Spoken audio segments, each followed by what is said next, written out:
Right now, a WISN 12 State of Addiction special. We're losing hundreds of thousands of people. The opioid crisis. I hated life. I hated everything about it, but I couldn't stop. Tonight.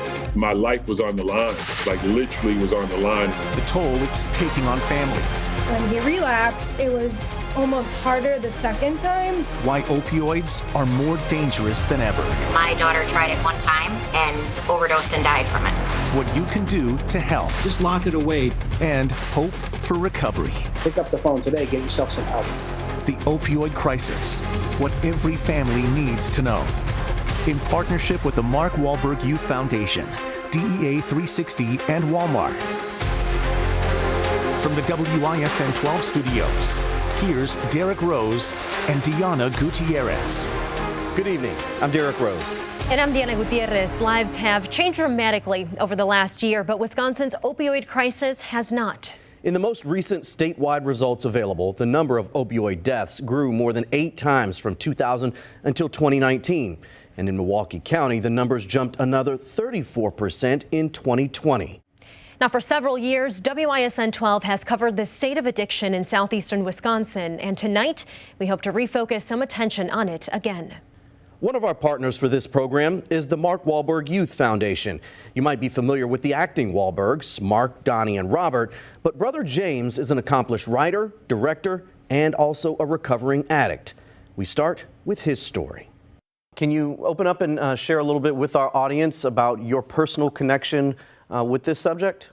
Absolutely. So I'm a person in long-term recovery. And, I got started with drugs and alcohol at a very, very young age. By the time I was 12 years old, I was homeless. By the time I was 13, I was a ward of the state. By the time I was 17, I was in state prison. And it wasn't until the second time I went back to state prison that I started to try to take a look at my situation and my life and what was I going to do about it. And to be honest, I had a divine intervention. Mother Teresa came to the prison I was in and looked right at me and said I was more than the crimes that I committed, that I was a child of God. And I was like, whoa. And that, in combination with the 12-step groups that I was involved in, really started to make me think maybe I could also get better, right? Because I was on the fast track to doing life in prison for sure. And so, a day at a time and with a lot of work, I've been able to maintain this beautiful gift of recovery for over 30 years. Your foundation is working with the DEA 360 campaign in a partnership. Tell us about this collaboration. So, I made a film a couple of years ago called If Only. I went to a party once and got high. Big deal. Who doesn't do that my age? We did an event and we had a DEA agent be part of the presentation that we did. He loved the film. He loved what we were doing and just brought the DEA sort of to the table. They were looking to do or expand on their educational component that they have. It was a marriage made in heaven, really.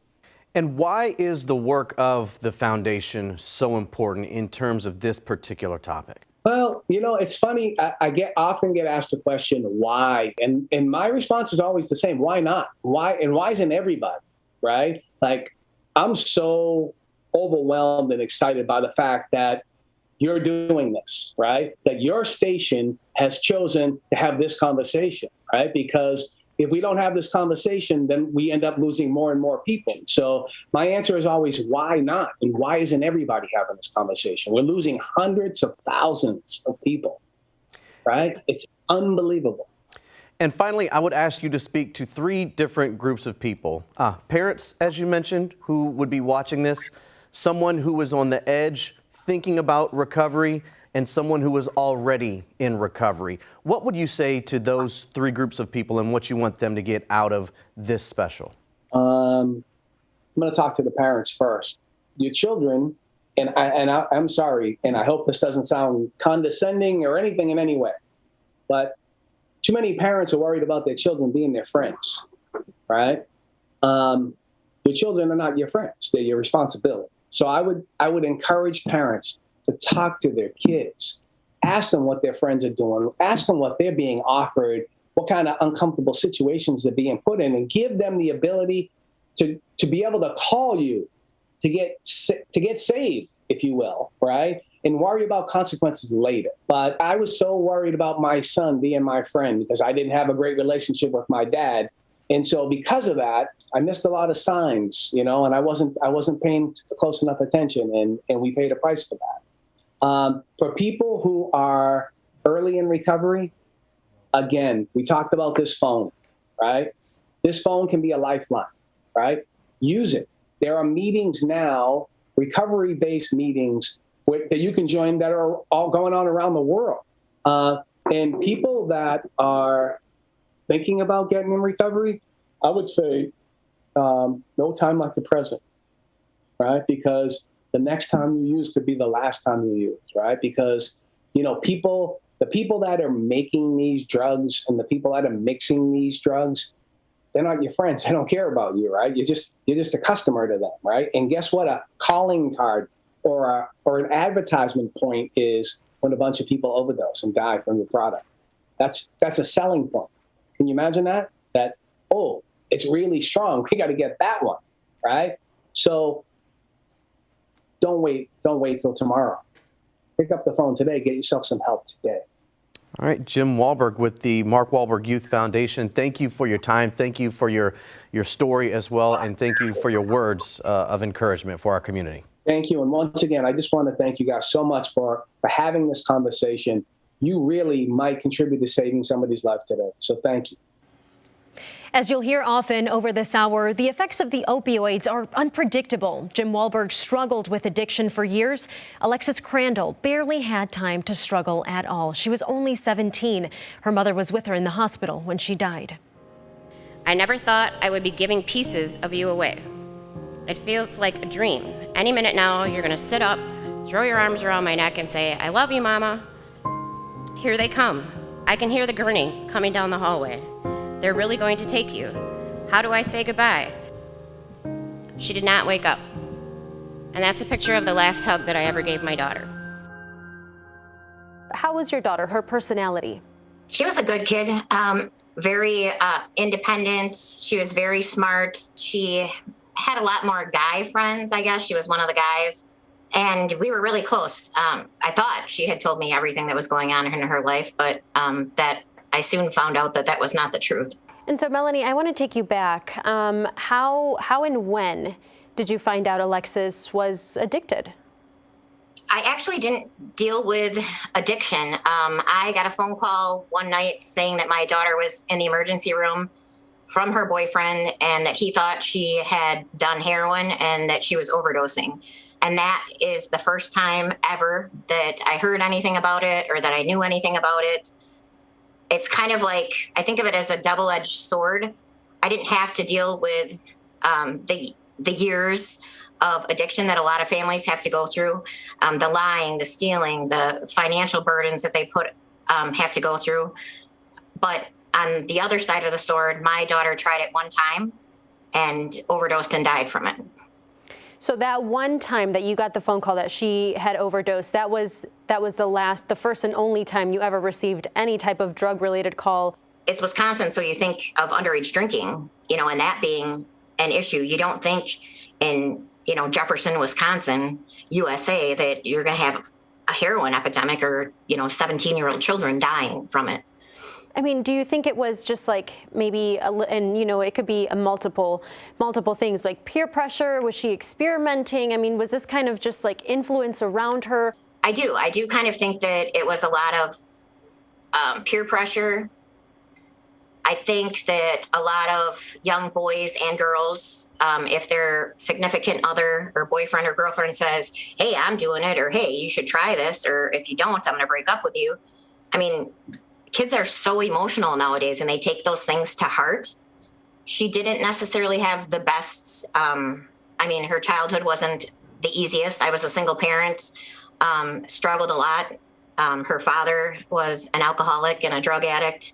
So there is some family history with it. So what do you have to say to families who perhaps are living in the shadows that don't want to yet admit or talk about it or be rather in the public eye facing issues like this? What do you have to say to them?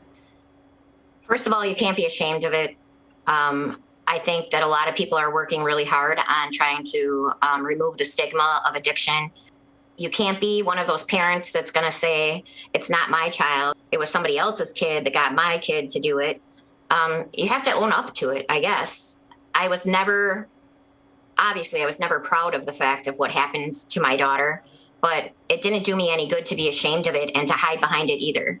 I've met a lot of families, a lot of parents who have come up to me and thanked me for getting up on a stage and sharing my story because they never had the strength or courage to do it. I don't know if it makes me a stronger person to be able to talk about it, but I've seen too many children die. I've seen too many moms and dads trying to plan their child's last outfit and, figure out what urn they're going to put their child in, which is some of the most horrible decisions that a parent should ever have to make. You have to talk about it. You have to talk about it. You have to share with your kids, I think, also, if there is addiction tendencies that run in their family, so that they kind of have an idea. If I'm going to mess around with this, maybe I will get addicted.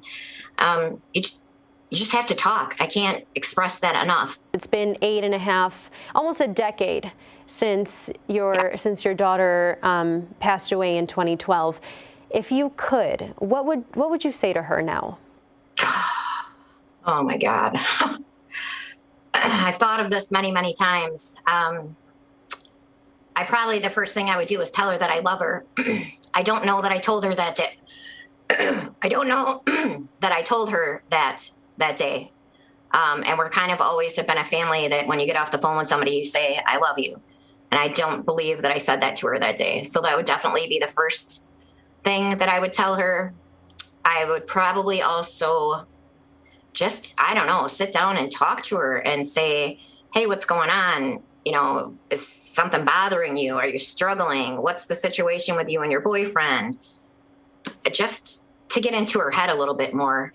I think you kind of think when your child gets to be older, 15, 16, 17, you don't really have to be there. They don't need you as much. But I think I have realized that was the time that she needed me the most.